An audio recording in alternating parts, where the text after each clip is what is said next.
ये चैप्टर है third chapter English. Third chapter English में दो पार्ट्स है। तो जो फर्स्ट पार्ट है वो हम आज सिखाएंगे, उसका नाम है his first flight. His first flight को लिखने वाले ऑथर है लियामो फ्लेहर्टी। और ये जो ऑथर है लियामो फ्लेहर्टी वो एक आयरिश ऑथर है ना। वो आयरलैंड के थे। एक्चुअली वो एक शॉर्ट स्टोरी राइटर भी थे। और उनके बारे में कुछ डिटेल्स ये है कि ये सिर्फ एक अच्छे ऑथर ही नहीं बल्कि आयरिश गार्ड्स के अंदर एक सोल्जर भी थे। जब वॉर हुआ था, सेकेंड वर्ल्ड वॉर, तब वो काफी उसमें इंजर्ड हो गए थे और इसीलिए वॉर के बाद वो वहां की जो कम्युनिस्ट पार्टी थे उसके मेंबर बन गए थे। बहुत अच्छे राइटर थे। ऐसा माना जाता है कि आयरिश कंट्री में, आयरलैंड में जो चेंजेस आए लिटरेरी मतलब लिखावट में, इंग्लिश लिटरेचर में जो चेंजेस आए, नए थॉट्स और वो सब, वो ये ऑथर लेकर आए थे। काफी इंटरेस्टिंग स्टोरी है। His first flight, his word जो है, यहाँ पर एक सीगल की बात की गई है। सीगल एक छोटी साइज की चिड़िया होती है, बराबर। ये स्टोरी है करेज, हिम्मत की। हम कहते हैं ना कि अगर इंसान में हिम्मत हो ना तो वो कुछ भी कर लेता है, बट अगर उसमें हिम्मत नहीं है तो फिर तुम कुछ भी कर लो, मतलब कितना भी तुम उसके पीछे एफर्ट कर लो, अगर उसमें आगे बढ़ने का करेज नहीं है तो वो लाइफ में कुछ भी कर सकता नहीं है। ये स्टोरी उसी पर बेस्ड है। काफी इंटरेस्टिंग स्टोरी है और ये स्टोरी आपको बहुत सारा मॉरल सिखाती है, राइट। इसमें ऐसा है कि एक छोटा सा सीगल था। वो सीगल जो है उसके अंदर करेज मतलब हिम्मत कम थी। क्या था कि लगभग ये जो सीगल था वो एक पत्ते से, मतलब स्टोरी की शुरुआत होती है कि एक पतला सा लेज था, बराबर। लेज एक प्लेटफॉर्म जैसा होता है पहाड़ों के ऊपर का। वहां पर एक चिड़िया का बच्चा खड़ा था और वो चिड़िया का बच्चा काफी देर से वहां पर खड़ा हुआ था। वो आगे जाता है, नीचे देखता है, बराबर। नीचे देखने के साथ उसे ऐसा लगता है कि वो उड़ पाएगा नहीं। वो ये सब चीजों को देखकर काफी डर रहा था, बराबर। उसके दो भाई थे, वो सीगल के, और उसकी एक बहन भी थी, राइट। वो लोग एक दिन पहले ही उड़ना उसके पास थे।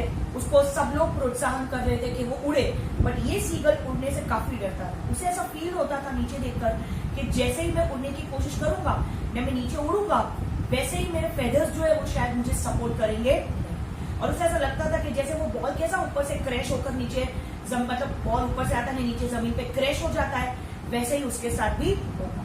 यानी उसमें कॉन्फिडेंस नहीं था। उसकी जो बहन थी वो उससे छोटी थी, उसके पंख वो सीगल से भी छोटे थे, राइट। पर उसके बावजूद उसकी बहन जो है वो आराम से उड़ सकती थी, बट वो आराम से, मतलब उसके अंदर इतना हिम्मत या करेज नहीं था कि वो उड़ पाए, राइट।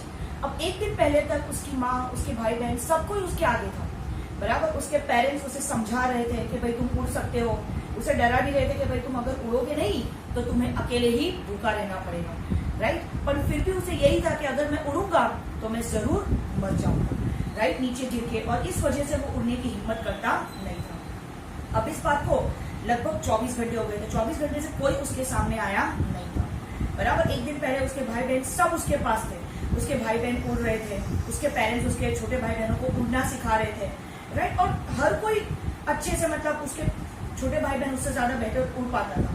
बट अब कंडीशन ये थी कि वो अकेला पड़ गया था, राइट। उसको बार बार प्रोवोक करना, मतलब उसको बार बार उसके पेरेंट्स डराते हैं, समझाते हैं, सब कुछ करते हैं, उसके बावजूद भी वो उड़ने के लिए रेडी नहीं था, बराबर। वो देखता है उस दिन सुबह से उसके पास कोई नहीं आता। 24 घंटे से वो अकेला था, उसने खाना भी नहीं खाया था। अब वो जहाँ पर लेज पे खड़ा है वहां सामने ही प्लेटो था जहाँ पे उसके भाई बहन, उसके माँ बाप वहीं थे। उसके भाई बहन जो थे उसमें से दोनों, मतलब वो देखता है कि सामने किस तरह से उसके भाई ने, उसका जो बड़ा भाई है, उसने एक हेरिंग नाम की मछली पकड़ी। किस तरह से वो मछली को पकड़ के खा रहा था। बार बार जनरली ये बर्ड्स क्या करते हैं कि मछली को जब पकड़ते हैं ना शिकार, फिर वो अपनी चोंच पत्थर पर घिसकर उसे शार्प करते हैं, है ना, वो मछली को फाड़ कर खाने के लिए। तो उसको देखकर उसे ऐसा होता है कि काश मुझे भी खाना मिले। उसे भी बहुत इस तरह से मछलियों को खाना पसंद था, बराबर। अब ये बात, अब उसके आगे तो कोई आ नहीं रहा था, रात हो गई। वहां पर इस साइड में लेज के खोल था जहाँ पे वो रात को सोता है। वो रात को तो सो जाता है बिना खाए, बट दूसरे दिन सुबह में जब वो देखता है तो उसके पेरेंट्स वहीं सामने थे। वो उसके पास नहीं आते हैं। वो बाहर आता है लेज पे, एक टांग ऊपर उठा लेता है, एक आंख बंद करता है, दो आंख बंद करता है। वो ये देखने की कोशिश करता है कि कोई उसे देख रहा है, और उसे कोई भी देखता नहीं।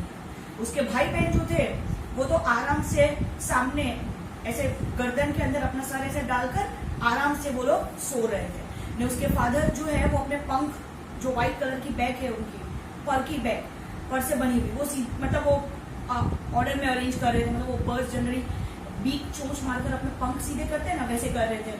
और सिर्फ उसकी माँ उसकी तरफ देख रही थी। उसकी माँ थोड़े ऊंचाई के प्लेटों पर बैठी थी और उसकी माँ जो है वो अचानक से उसके पास एक मछली पकड़ी हुई थी। वो मछली को अपने पैर में उसने पकड़ा हुआ था और वो मछली को खाने के लिए मतलब अपनी बीक से फाड़ रही थी मछली को, और फिर वो अपना जो बीक है वो पत्थर पर घिस रही थी। अब वो जो सीगल है उसने 24 घंटे से कुछ खाया नहीं था। जैसे वो अपनी माँ के पास मछली दिखता है वो काफी पागल हो जाता है भूख के मारे। उसे ऐसा लगता है कि काश उसे वो मछली मिले।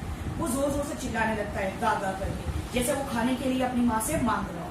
और उसकी माँ भी जैसे उसे बता रही हो कि तुम स्टूपिड हो, उसकी बात पर ध्यान नहीं देती। पर जब वो बार बार अपनी माँ को बुलाने लगता है तब उसकी माँ वो मछली का टुकड़ा उठाती है ने उसकी तरफ कूदती है। अब वो एकदम खुशी के मारे पागल हो जाता है सीगल कि अब मेरी माँ जरूर मुझे खाना देगी। जैसे उसकी माँ उसके आगे जाती है तो पक्षी कैसे टिपिकली अपना पैर टप टप करते हैं, वैसे वो ऐसा पैर आगे पीछे करके वो लेज के पास जाता है।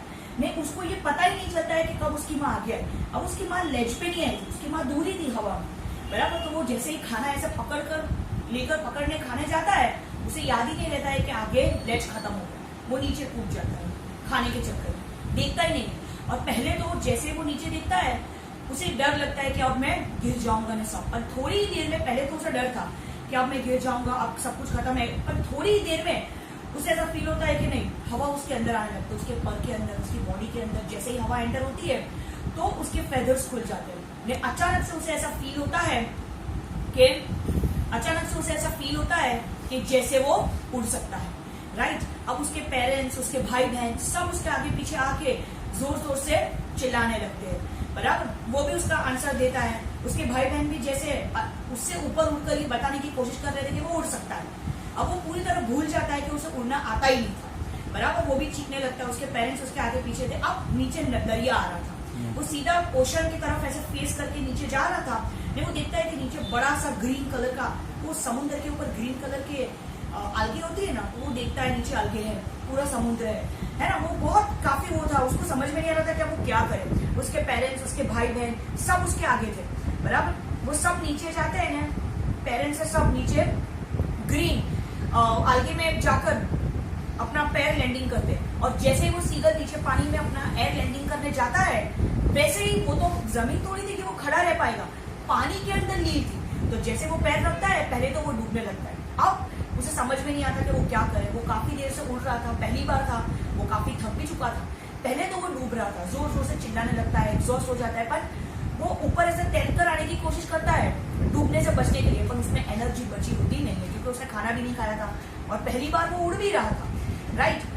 तो भूख के मारे वो काफी वीक भी हो गया था, बराबर। पर फिर जैसे ही उसका पेट यानी उसकी बेली पानी को टच करती है, उसे पता चलता है कि वो अब डूब नहीं रहा है, वो तैर रहा है, राइट। और वो बहुत ही खुश हो जाता है, बराबर। वो पानी पर फ्लोट मतलब तैरने लगता है। उसकी फैमिली उसके आगे पीछे आ जाती है, जैसे उसे प्रोत्साहन दे रही है, बराबर। ने वो अपने बीक के अंदर डॉग फिश नाम की मछली लेकर आते हैं, उसे ऑफर करते हैं। और इस तरह से वो अपनी फर्स्ट फ्लाइट मतलब पहली बार वो उड़ान लेता है सीगल। ये स्टोरी है इस चीज के बारे में, मैंने आपको पहले ही बताया, करेज के बारे में, कि जब वो सीगल जो है जिसको अपने आप पर कॉन्फिडेंस नहीं था, है ना। कभी कभी ऐसा होता है ना कि हम लोग कोई भी चीज को ट्राई करने से पहले ही बोल देते हैं कि हमसे ये नहीं होगा, राइट। पर जब हम उसे ट्राई करते हैं ना, तब हमें फील होता है अचानक से, मतलब तो कि नहीं भाई हम ये चीज कर सकते हैं, है ना। जैसा हमें किसी चीज से बहुत डर होता है, पर जब हमारी लाइफ में इमरजेंसीज आ जाती है, वो चीज हमें करनी पड़ती है, तब हमें रियलाइज होता है कि नहीं यार हम ऐसे ही डर रहे थे, हम तो ये चीज कर सकते हैं। वैसे ही वो बर्ड को रियलाइज हो जाता है कि वो गलत था, क्योंकि वो उसके छोटे भाई बहन आराम से उड़ सकते थे, बट उसमें इतनी हिम्मत नहीं थी, राइट। तब उसको खाने के लिए भी तो पूरी लाइफ टाइम तो कोई इस तरह से नहीं कर सकता ना, मतलब पूरी लाइफ टाइम तो उसके पेरेंट्स उसकी केयर नहीं ले सकते थे, इसलिए उसको उड़ना तो सीखना ही था। तो यही चैप्टर का कंप्लीट डिस्क्रिप्शन था। नेक्स्ट